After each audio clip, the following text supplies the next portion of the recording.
आज के लेक्चर में हम प्राचीन काल में कृषि के विकास के बाद विश्व के विभिन्न क्षेत्रों में नगरीय सभ्यताओं अर्बन सिविलाइजेशंस का विकास किस प्रकार हुआ, साथ ही कालखंड के अनुसार क्रोनोलॉजिकली नगरीकरण की अवस्थाओं फेजेस किस प्रकार से हैं, यह जानने का प्रयास करेंगे। पिछले लेक्चर में मैंने आपको बताया था कि मानव द्वारा नवपाषाण काल नियोलिथिक एज में कृषि का विकास शुरू हो गया था। चूँकि उस समय कृषि अत्यंत लेबर इंटेंसिव व टाइम कंज्यूमिंग ऑक्यूपेशन था, अतः मानव को कृषि क्षेत्रों के निकट ही स्थायी रूप से रहने की आवश्यकता हुई। कालांतर में विस्तृत नदी घाटियों ब्रॉड रिवर वैलीज की अत्यंत अनुकूल भौगोलिक दशाओं से कृषि उत्पादन में वृद्धि होती गई, जिससे ग्रामीण अधिवासों रूरल सेटलमेंट्स की उत्पत्ति हुई। इन क्षेत्रों में कृषि के साथ साथ पशुपालन भी किया जाने लगा। कृषि उत्पादन में वृद्धि से जनसंख्या घनत्व बढ़ने लगा और धीरे धीरे कृषि के अतिरिक्त अन्य व्यवसाय ऑक्यूपेशंस विकसित होने लगे। गैर कृषि व्यवसायों में संलग्न व्यक्ति कृषि क्षेत्रों से दूर बसने लगे। विभिन्न व्यवसायों के आधार पर अलग अलग श्रम का विशेषीकरण स्पेशलाइजेशन ऑफ लेबर होता गया। इन सभी के परिणाम स्वरूप विस्तृत नदी घाटियों में कृषि क्षेत्रों के निकट नगरीय अधिवास विकसित होते गए।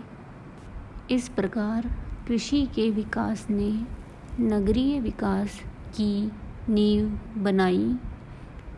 अतः विस्तृत नदी घाटियाँ ब्रॉड रिवर वैलीज नगरीय सभ्यताओं के केंद्र बन गई। मानव बौद्धिक क्रांति कॉग्निटिव रिवॉल्यूशन के बाद से ही अपनी रक्षा, शिकार व कृषि के लिए पत्थर व लकड़ी के औजार बनाता रहा था। अतः मानव में क्राफ्ट्समैन स्किल विकसित हो चुकी थी। धीरे धीरे मनुष्य ने धातु के महत्व को समझा और धातु क्रिया मेटलर्जी की तकनीक को विकसित किया। लगभग 5000 BCE के आसपास से मानव तांबा कॉपर मेटल का उपयोग कर रहा है और 3500 BCE तक मानव ने कॉपर स्मेल्टिंग टेक्निक विकसित कर ली थी, जिससे तांबे के औजार कॉपर टूल्स एंड इम्प्लीमेंट्स बनाए जाने लगे। इसी तरह कपास से सूती वस्त्र कॉटन टेक्सटाइल, चाक के आविष्कार से मिट्टी के बर्तन wheel turned pottery, Ivory objects, jewellery आदि के निर्माण से संबंधित कारीगर वर्ग आर्टिजन एंड क्राफ्ट्समैन क्लास विकसित हो गई। कृषि उत्पादों व विभिन्न वस्तुओं का व्यापार होने लगा। प्रारंभ में आज की तरह करेंसी प्रणाली विकसित नहीं थी, अतः वस्तुओं का बार्टर ट्रेड होता था। वस्तुओं के व्यापार से व्यापारी वर्ग, ट्रेडर क्लास विकसित हो गई। व्यापार में वृद्धि से नगरीय सभ्यताओं का प्रसार, एक्सपेंशन हुआ, जिससे नए नए स्थानों पर नगरीय केंद्र विकसित होते गए। व्यापार नगरीय समृद्धि एवं प्रभाव पर नियंत्रण के लिए शासक व प्रशासक वर्ग, रूलर एंड एडमिनिस्ट्रेटिव क्लास बन गई, जिसका नगरीय केंद्रों की सत्ता पर अधिकार रहा, जिन्होंने मिलिट्री के माध्यम से प्रजा पर नियंत्रण स्थापित किया। कॉग्निटिव रिवॉल्यूशन, बौद्धिक क्रांति से मनुष्य ने लैंग्वेज व कम्युनिकेशन स्किल्स विकसित करी। इन्हीं के साथ मानव ने इमेजिनेशन करना व फिक्शंस डेवलप करना भी सीखा। इन सब के परिणाम स्वरूप मानव ने सोशल कोऑपरेशन के साथ ही पॉलीथीस्टिक रिलीजन्स का भी विकास किया। प्राकृतिक तत्वों, नेचुरल एलिमेंट्स एंड फोर्सेस के साथ कोएग्जिस्टेंस, सह अस्तित्व व हार्मनी स्थापित करने के लिए मानव ने माइथोलॉजिकल मिथ्स विकसित किए। मानव की इन्हीं धार्मिक आस्थाओं व विश्वासों, रिलीजियस फेथ्स एंड बिलीफ्स में गाइडेंस के लिए धार्मिक सत्ता, रिलीजियस अथॉरिटी विकसित हुई, जिन्होंने न केवल प्रजा के धार्मिक विश्वासों को नियंत्रित किया, साथ ही सत्ता वर्ग, रूलर क्लास पर भी प्रभाव स्थापित किया। इस प्रकार कार्यों के विशेषीकरण, स्पेशलाइजेशन के आधार पर नगरों में विभिन्न सामाजिक स्तर, सोशल स्टेटस विकसित हो गए। प्राचीन नगरीय केंद्रों में समय के साथ सिस्टम ऑफ राइटिंग और स्क्रिप्ट लिपि, नियम कानून व्यवस्था, नाप व भारतोल व्यवस्था, measurement and weight system, accountancy, bureaucracy, record keeping आदि विकसित होते चले गए, जिससे नगरीय जीवन का महत्व लगातार बढ़ता चला गया और ये नगर शक्ति एवं प्रभाव के केंद्र बन गए। कालखंड के अनुसार क्रोनोलॉजिकली नगरीय विकास को 3 अवस्थाओं, फेजेस में विभक्त किया जा सकता है।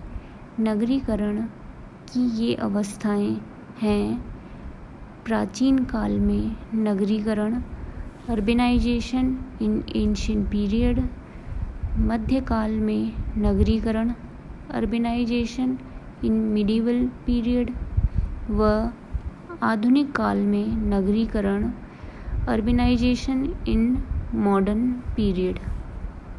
प्राचीन काल में विश्व में नगरीकरण का प्रारंभ नदी घाटी क्षेत्रों में लगभग 4000 से 3500 BCE में हुआ था।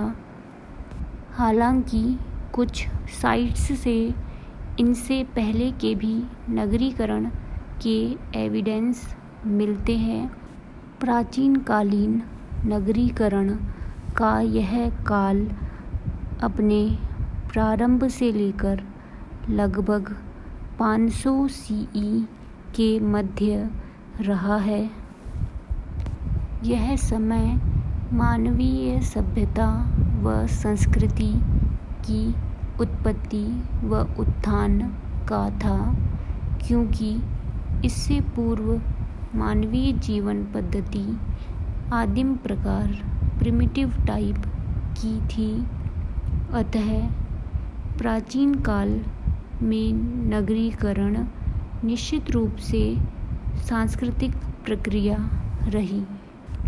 नगरीकरण के प्राचीन काल के अंत अर्थात 5वीं शताब्दी से लेकर 18वीं शताब्दी के मध्य का समय नगरीकरण का मध्यकाल मिडिवल पीरियड कहलाता है। मध्यकाल में नगरीकरण का प्रसार विश्व के कोने कोने तक हो गया था। यह समय राज्यों, किंगडम्स, साम्राज्यों, एम्पायर्स, राजवंशों, डायनेस्टीज़ के उत्थान व पतन, राइज एंड फॉल तथा साथ ही विभिन्न धर्मों की उत्पत्ति एवं प्रसार का था। अतः इस काल का नगरीकरण राजनैतिक व धार्मिक प्रक्रिया रही, अर्थात इस काल के नगरीकरण की प्रक्रिया पर धार्मिक व राजनीतिक प्रभाव दिखाई देता है। आधुनिक काल में नगरीकरण का प्रारंभ औद्योगिक क्रांति के पश्चात हुआ तथा वर्तमान में हम नगरीकरण के आधुनिक काल में जी रहे हैं। आधुनिक काल में नगरीकरण आर्थिक उन्नति, औद्योगिक व तकनीकी विकास से संबंधित है। अतः आधुनिक काल में नगरीकरण मुख्यतः आर्थिक प्रक्रिया, इकोनॉमिक प्रोसेस है।